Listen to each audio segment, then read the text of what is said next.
Hello everyone, स्वागत है आप सभी का आपके अपने चैनल लेट्स स्टडी पर। होपफुली आप सभी अच्छे होंगे।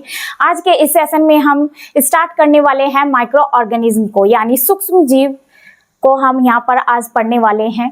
तो देखिए, इस चैप्टर से मैंने जो प्रीवियस ईयर एग्जाम में क्वेश्चंस आए हैं, पहले ही मैं इसकी एक प्रैक्टिस सीरीज करवा चुकी हूँ।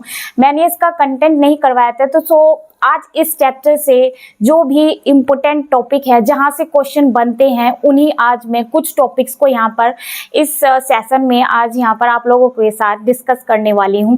तो चलिए स्टार्ट करते हैं। तो वीडियो को देखने से पहले सभी एक बार वीडियो को लाइक शेयर कर दीजिए। वीडियो में सभी एंड तक बने रहिएगा, क्योंकि इस चैप्टर से 2 से 3 क्वेश्चंस हर बार एग्जाम्स में आए हैं।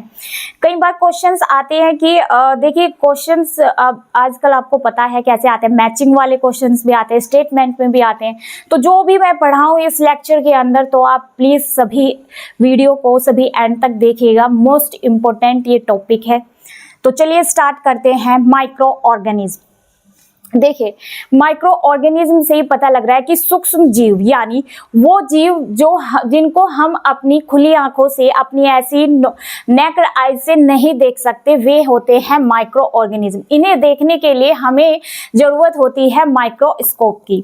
और इन माइक्रो ऑर्गेनिज्म को देखिए 5 भागों में डिवाइड किया गया है। उससे पहले हम कुछ इसकी इंपॉर्टेंट कैरेक्टरिस्टिक्स को देख लेते हैं कि ये कहाँ कहाँ पर पाए जाते हैं। देखिए, जो माइक्रो ऑर्गेनिज्म है ये एक तरीके से मैं बोलूँ तो ये कॉस्मोपॉलिटन है। मीन्स ये हर जगह पर पाए जाते हैं। ये हमारे हाथों पर भी है, हवा, पानी, मिट्टी, ये जंतुओं, पौधों के शरीर के अंदर भी प्रेजेंट होते हैं माइक्रो ऑर्गेनिज्म। और मैं बात करूँ तो इन ऑर्गेनिज्म के लिए अगर कोई डिफिकल्ट सिचुएशंस भी आ जाती है कि उनमें इनके लिए सर्वाइव करना मुश्किल होता है, तो ये वहाँ पर भी अपने आप को सर्वाइव कर सकते हैं। लाइक मैं बात करूँ जैसे बर्फीला इलाका, गर्म पानी के झरने, समुद्र की तली, तो इस तरह के जो डिफिकल्ट इनके लिए एरियाज होते हैं, उनमें भी ये आसानी से अपने आप को सर्वाइव कर सकते हैं। तो इस तरीके से हम कह सकते हैं ये होते हैं कॉस्मोपॉलिटन। मीन्स ये हर जगह पर पाए जाते हैं माइक्रो ऑर्गेनिज्म।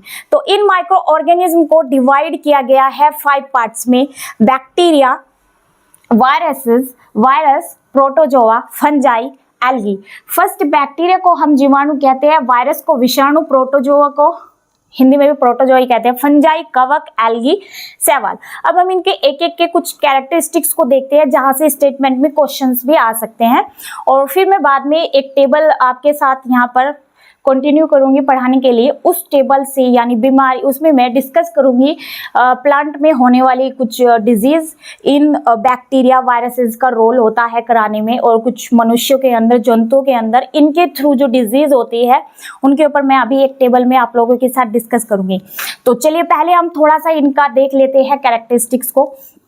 तो फर्स्टली देखते हैं बैक्टीरिया को। बैक्टीरिया भी एक सूक्ष्म जीव है। देखिए, ये जो बैक्टीरिया होते हैं ये डिफरेंट शेप्स के होते हैं। जैसे मैंने यहाँ पर लिखा बेसिलस, स्पाइरेलम, कोकस, विब्रियो। अब मैं इसके अगर कैरेक्टर की बात करूँ तो जो ये बैक्टीरिया है, ये बैक्टीरिया होता है यूनिसेलुलर। मीन्स ये एक कोशिक होता है। दूसरा देखिए, ये इसके पास सेल वॉल होती है, यानी इसके सेल के चारों ओर एक लेयर होती है, यानी इसकी कोशिका भित्ति होती है। जो सेल वॉल होती है वो, इसकी जो बैक्टीरिया की सेल वॉल होती है वो इसको बाहरी खतरों से बचाती है।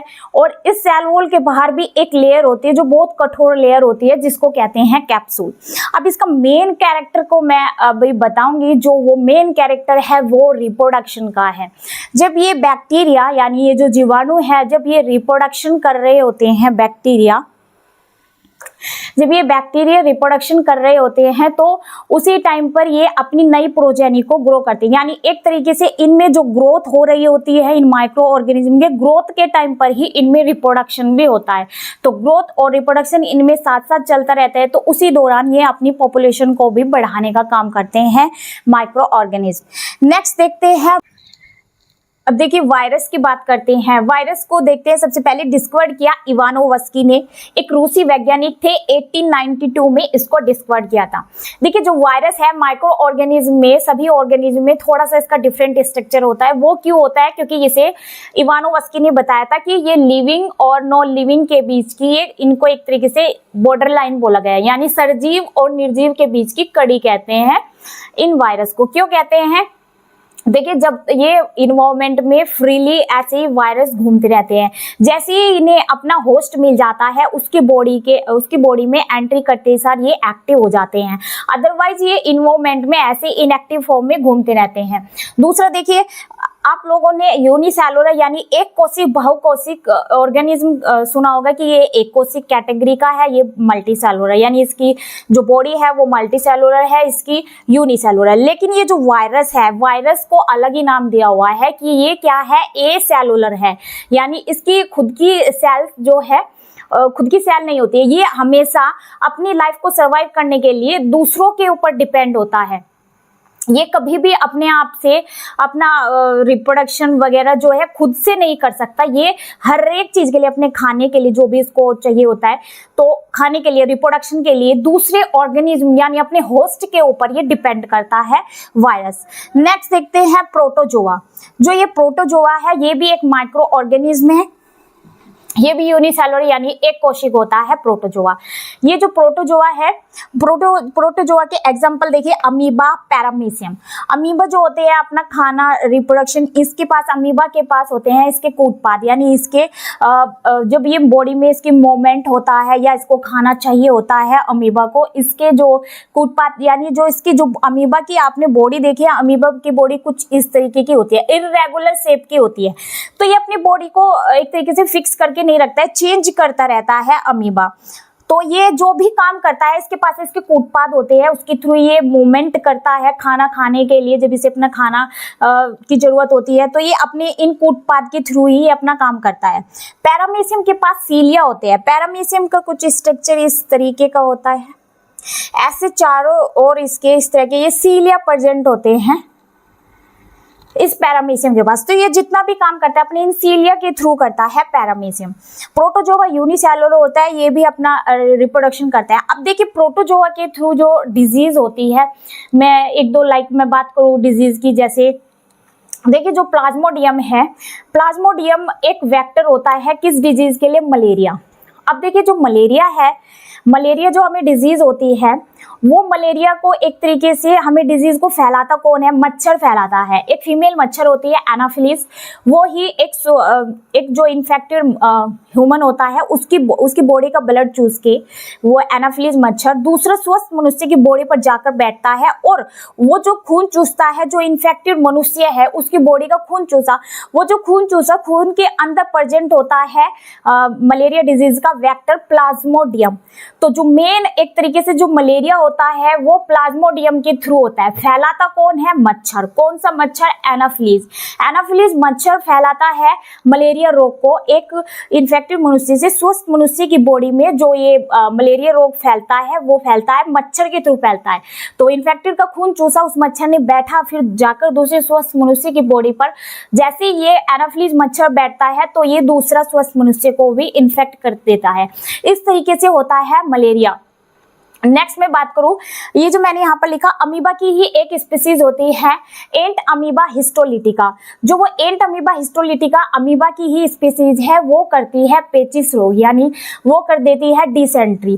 तो जैसे देखिए किसी मनुष्य की बॉडी के अंदर अगर एंट अमीबा हिस्टोलिटिका बॉडी, ये जो प्रोटोजोआ है एंट अमीबा हिस्टोलिटिका अगर बॉडी के अंदर प्रेजेंट है, तो जब वो एक तरीके से रिप्रोडक्शन कर रहा होता है, तो रिप्रोडक्शन के दौरान ही जब उसकी ग्रोथ हो रही होती है ना, तो देखिए ये जो माइक्रो ऑर्गेनिज्म है इनमें ग्रोथ और जो रिप्रोडक्शन का जो होता है टाइम पीरियड, दोनों में साथ साथ होता है। ग्रोथ भी साथ साथ होती है इनमें और रिप्रोडक्शन में। जब ग्रोथ हो रही होती है तभी इनमें रिप्रोडक्शन भी हो जाता है इन माइक्रो ऑर्गेनिज्म में।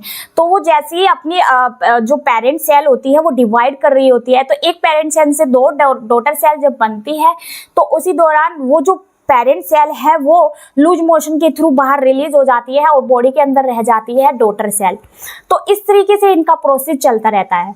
तो यहाँ पर मैंने दो की बात की है, इंटरमीडिया हिस्टोलाइटिका की और प्लाज्मोडियम की। प्लाज्मोडियम जो मैंने बात की है वो रेस्पॉन्सिबल है मलेरिया डिजीज के लिए, और जो लूज मोशन होते हैं उनके लिए रेस्पॉन्सिबल है एंटामीबा हिस्टोलिटिका। अब बात करते हैं फंजाई की। जो ये फंजाई या फंजाई को कहते हैं कवक।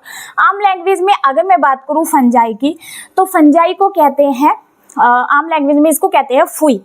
ये इसका एक थ्रेड लाइक स्ट्रक्चर है। दूसरी इसके कैरेक्टर की बात करूं तो मैं अभी तक हमने जितने भी पढ़े बैक्टीरिया, वायरस, प्रोटोजोआ, सभी क्या ये तो ए सेलुलर मैंने बताया, वायरस को ए सेलुलर बताया।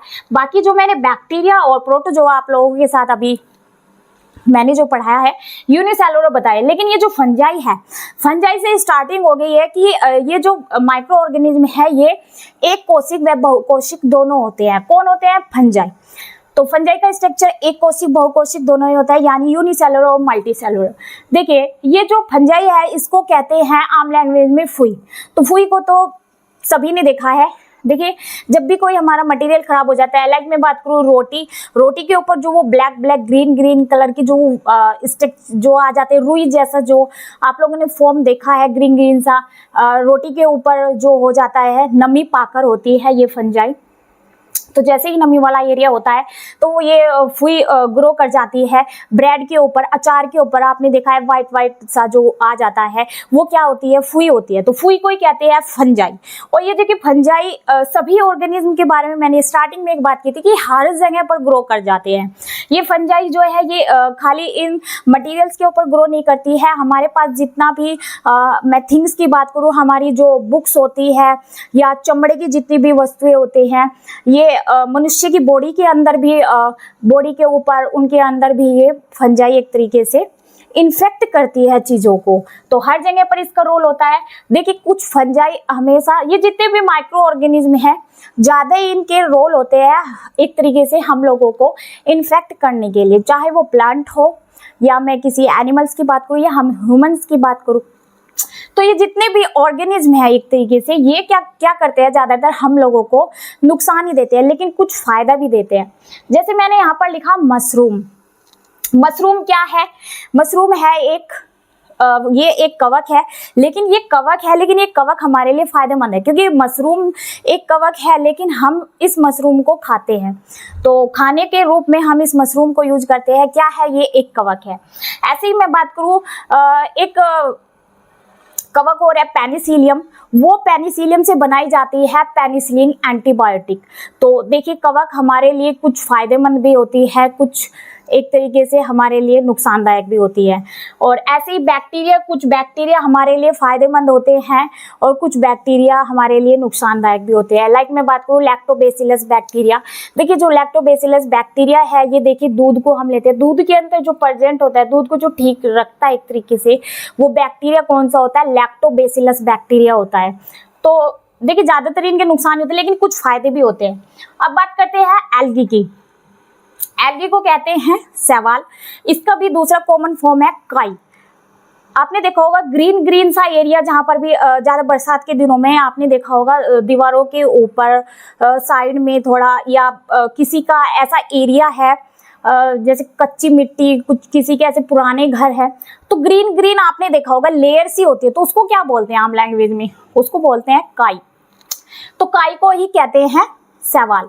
ये भी यूनिसेलुलर और मल्टीसेलुलर यानी एक कोशिक बहुकोशिक दोनों ही होती है। जनरली जो इसकी जो फॉर्म है एल्गी की वो होती है जल में रहने की। एल्गी सबसे ज्यादा कहाँ पाई जाती है? ये पाई जाती है जल वाले एरिया में। वैसे ये ग्रो हो सकती है कहीं भी, लेकिन ज्यादा मोस्टली जो इसकी कंडीशंस देखी गई है वो देखी गई है जल वाले एरिया में। देखिए कुछ फंजाई के नाम, कुछ मैंने एल्गी के नाम लिखे हैं शैवाल के। Chlamydomonas chlorella. ये जो क्लोरेला है ना, ये जो शैवाल है, इससे भी क्लोरेला इस शैवाल से बनाई जाती है, एंटीबायोटिक बनाई जाती है, क्लोरेलिन बनाई जाती है। तो देखिए इनका सभी के कुछ फायदे भी है और कुछ नुकसान भी है। तो ये हमने यहाँ पर डिस्कस किए, 5 ग्रुप्स को डिवाइड किया गया है माइक्रो ऑर्गेनिज्म को। अब मैं यहाँ पर टेबल एक शो करना चाहूँगी।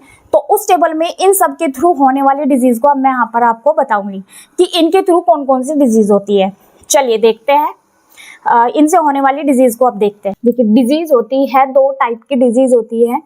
वो कंडीशन जिसमें हम कंफर्ट फील नहीं करते उन्हें कहते हैं डिजीज यानी रोग। रोग होते हैं दो टाइप के होते हैं, infectious disease and non infectious disease. Infectious disease को कम्युनिकेबल डिजीज भी कहते हैं, यानी हिंदी में हम बात करें तो संक्रामक रोग। वो डिजीज जो एक पर्सन से दूसरे पर्सन में फैलती है, यानी एक व्यक्ति से दूसरे व्यक्ति में फैल जाती है, उन्हें कहते हैं संक्रामक रोग यानी कम्युनिकेबल डिजीज। दूसरा नाम इन्फेक्टियस डिजीज कहते हैं।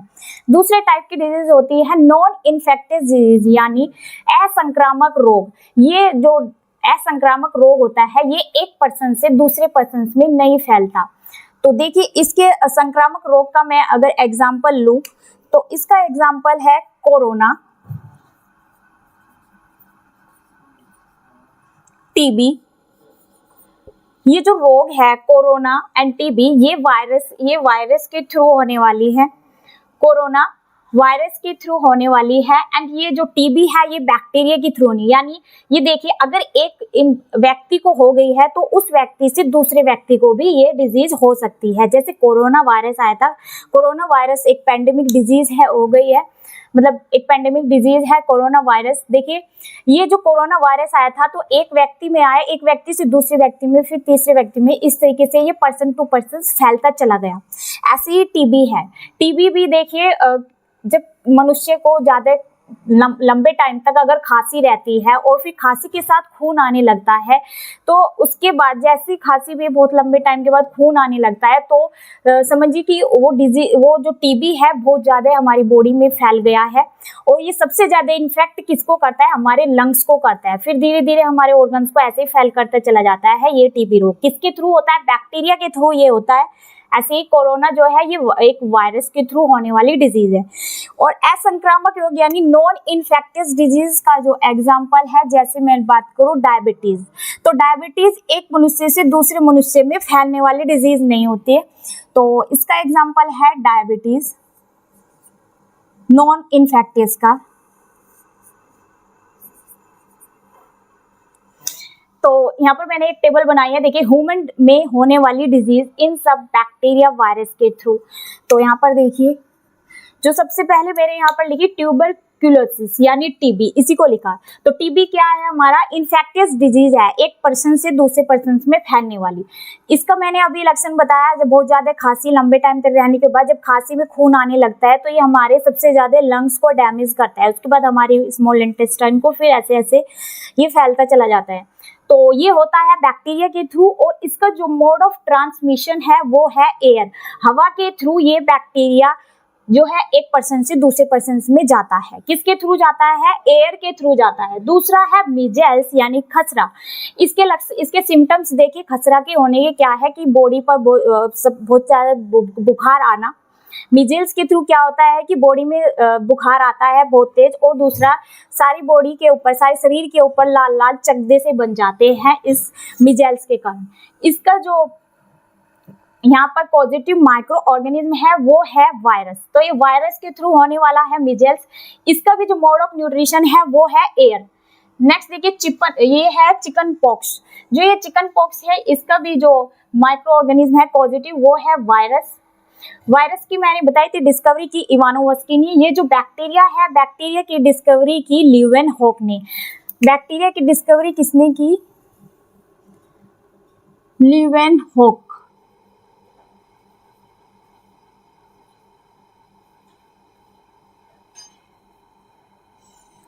एंटनी वेन लीवेनहॉक ने इसकी डिस्कवरी की बैक्टीरिया की।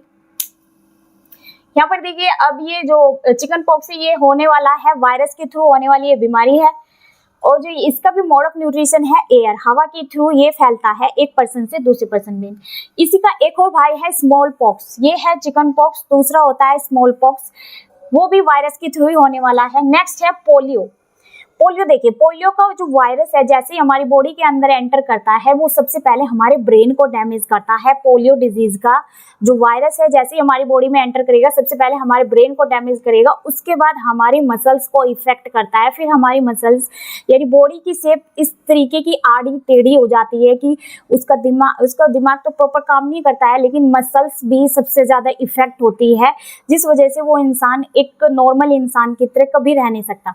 अब तो ये पोलियो हमारे इंडिया से जा चुका है, लेकिन इसके अभी भी बाहर दूसरी कंट्री में इसके जो है पोलियो से ग्रसित व्यक्तियों को देखा गया है। तो पोलियो की हमारे यहाँ तो वैक्सीन लगने लगी है, तो पोलियो इंडिया से तो जा चुका है। तो पोलियो जो ये डिजीज है ये होती है वायरस के थ्रू। इसका जो मोड ऑफ ट्रांसमिशन है वो क्या है, एयर या वाटर। ये देखिए एयर या वाटर के थ्रू होने वाली डिजीज है। इसका जो पॉजिटिव माइक्रो ऑर्गेनिज्म है वो क्या है, वायरस। तो वो इसकी पोलियो की लग जाती है स्टार्टिंग में ही वैक्सीन। तो अब पोलियो के केसेस देखने को नहीं मिलते। तो ये हमने देखा। अब आगे के देखने वाले हैं कुछ और ह्यूमन डिजीज को। अब देखिए ये आगे की कुछ डिजीज है जो ह्यूमन में होती है। लाइक मैं बात करूँ क्लोरेला की। जो क्लोरेला है ये होने वाली डिजीज है बैक्टीरिया के थ्रू। टाइफॉइड होने वाली है बैक्टीरिया के थ्रू। हेपेटाइटिस ए ये होता है वायरस के थ्रू। मलेरिया प्रोटोजोआ के थ्रू, ये प्रोटोजोआ के थ्रू होता है मलेरिया। देखिए मलेरिया कैसे फैलता है, मलेरिया के बारे में मैंने अभी बताया था। मलेरिया जो डिजीज होती है इसको फैलाती है पर्सन टू पर्सन एनाफ्लीज, एक मच्छर होता है उसके थ्रू। एक इन्फेक्टेड मनुष्य में जब प्रेजेंट होगा प्लाज्मोडियम वेक्टर, इसका वेक्टर क्या होता है, प्लाज्मोडियम। तो वो इन्फेक्टेड मनुष्य जिसकी बॉडी में प्लाज्मोडियम प्रेजेंट है और उसके ऊपर जब एनाफ्लीज मच्छर आकर बैठती है उसकी बॉडी का खून चूसती है, तो वो मच्छर फिर जब दूसरे स्वस्थ मनुष्य की बॉडी के ऊपर बैठता है तो उसको भी इन्फेक्ट कर देता है। इस तरीके से ये मलेरिया रोग फैलता है एक पर्सन से दूसरे पर्सन में। तो ये होता है प्रोटोजोआ के थ्रू। कौन है वो प्रोटोजोआ, प्लाज्मोडियम।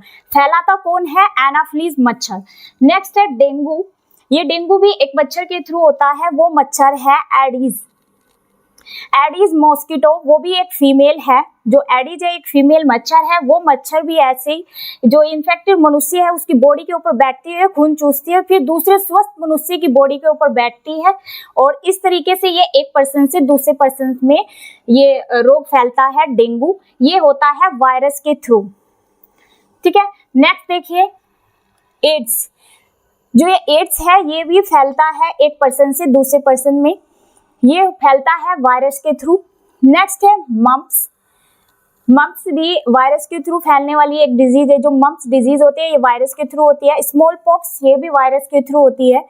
जॉइंटिस जिसे कहते हैं पीलिया, ये जो पीलिया है इसको भी कौन एक तरीके से कौन इन्फेक्ट कर रहा है, वायरस। तो पीलिया भी वायरस के थ्रू होता है।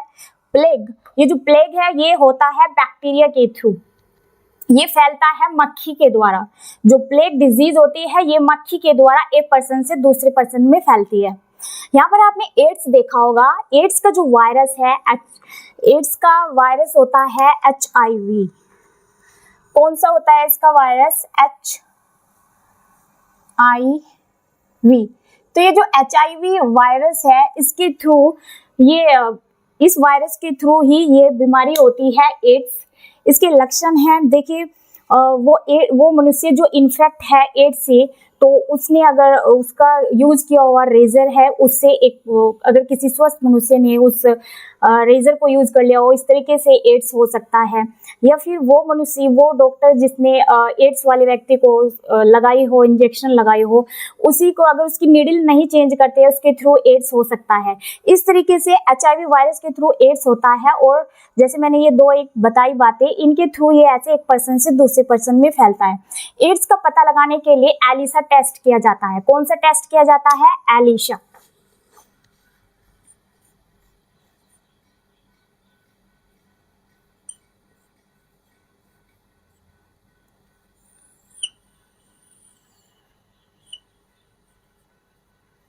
इस टेस्ट के थ्रू इस रोग का पता लगाया जाता है। ये हमने देखी ह्यूमन में होने वाली disease in bacteria, viruses, protozoa के थ्रू। ऐसे ही फंजाई के थ्रू भी डिजीज होती है। देखिए फंजाई का मैं एग्जांपल लूँ, दांत को सभी ने देखा है कि मनुष्य की बॉडी में जब दांत लग जाता है, मतलब दाद हो जाता है कहीं पर भी बॉडी पे, तो वो जो दाद होता है उसका जो रेस्पॉन्सिबल है उसे करने में वो फंजाई के थ्रू यानी फंगस के थ्रू दाद होता है। और ऐसे ही हम बात करें एल्गी की, तो अभी मैं आगे डिजीज़ करने वाली हूँ प्लांट्स में होने वाली डिजीज़ को। उसमें हम देखते हैं कैसे फंजाई से और कैसे एल्गी से प्लांट में डिजीज़ होती है। तो चलिए देखते हैं। अब पढ़ने वाले हैं प्लांट में होने वाली disease, bacteria and fungi, viruses, इनके थ्रू कौन कौन सी डिजीज़ होती है। तो ये है प्लांट में होने वाली डिजीज़। तो पहली देखिए सिट्रस कैंकर। ये जो सिट्रस कैंकर डिजीज़ है ये होती है बैक्टीरिया के थ्रू। इसका जो मोड ऑफ ट्रांसमिशन है वो एयर है, यानी हवाओं के थ्रू ये बैक्टीरिया जाता है एक प्लांट से दूसरे प्लांट में। तो सिट्रस कैंकर होता है बैक्टीरिया के थ्रू। नेक्स्ट देखिए रस्ट ऑफ व्हीट, ये होता है फंजाई के थ्रू। इसका जो मोड ऑफ ट्रांसमिशन है वो है एयर है, दूसरा सीड्स, यानी अगर गेहूं के अंदर ये जो रस्ट ऑफ व्हीट है, देखिए अब इसमें क्या होता है, गेहूं काला पड़ जाता है। ये काला कब होता है, जब पकी हुई फसल, जो गेहूं की पकी हुई फसल होती है, अगर उस दौरान बारिश हो जाती है तो बारिश के होने से गेहूं हो जाता है काला।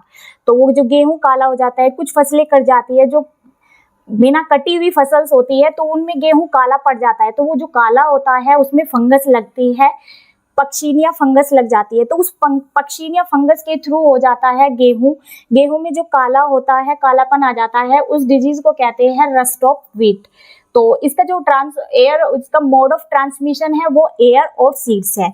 कुछ अच्छे गेहूं में जब ये ब्लैक वाले जो ये बेकार इन्फेक्टेड जो सीड्स है अगर मिक्स हो जाते हैं तो इस तरीके से सीड्स जाता है, सीड्स के थ्रू ये फैलता है। नेक्स्ट देखिए येलो वेन मोज़ेक-ऑफ-वाइन, ये होता है भिंडी में ये रोग होता है येलो वेन मोज़ेक-ऑफ-वाइन। इसका जो यहाँ पर आप देख रहे हैं माइक्रो पॉजिटिव जो माइक्रो ऑर्गेनिज्म है वो है वायरस। तो ये जो येलो वेन मोज़ेक-ऑफ-वाइन है ये होता है भिंडी में, डिजीज होती है किसके थ्रू होती है, वायरस का। इसका जो मोड ऑफ ट्रांसमिशन है वो है इंसेक्ट, यानी जो इंसेक्ट होते हैं वे फैलाते हैं इस बीमारी को भिंडी के अंदर। नेक्स्ट देखिए यहाँ पर ये रिपीट हो गया है। तो राइजोपस देखिए एंड म्यूकर, जो राइजोपस है ये भी फंजाई के थ्रू होता है। जो म्यूकर डिजीज है ये होती है फंजाई के थ्रू, ये दोनों भी फंजाई के थ्रू ही होती है। क्यों, अब ये देखिए जो लगती है राइजोपस और जो म्यूकर, ये जो डिजीज हो रही है ये ब्रेड, रोटी एंड जो मुरब्बा, जैम्स जो ये होते हैं ना, तो इनके ऊपर जो फंजाई लगती है वो राइजोपस एंड म्यूकर होती है इन फंजाई का नाम। तो इनको इन्फेक्ट कौन करते हैं, जो हमारे अचार, रोटी, मुरब्बा, जो ब्रेड होते हैं उनको इन्फेक्ट करती है ये दोनों डिजीज। तो यहाँ पर हमने डिजीज को देखा ह्यूमंस में एंड प्लांट में। तो अभी इसमें 2 टॉपिक और रह गए हैं इस माइक्रो ऑर्गेनिज्म में, वैक्सीनेशन एंड दूसरा टॉपिक है नाइट्रोजन फिक्सेशन। उनको हम नेक्स्ट क्लास में डिस्कस करेंगे। चलिए फिर आज के लिए इतना ही रखते हैं। होपफुली ये वीडियो सभी को समझ में आया होगा। चलिए फिर मिलते हैं नेक्स्ट क्लास में। If you understood this video then please like, subscribe and share to my channel and thank you so much.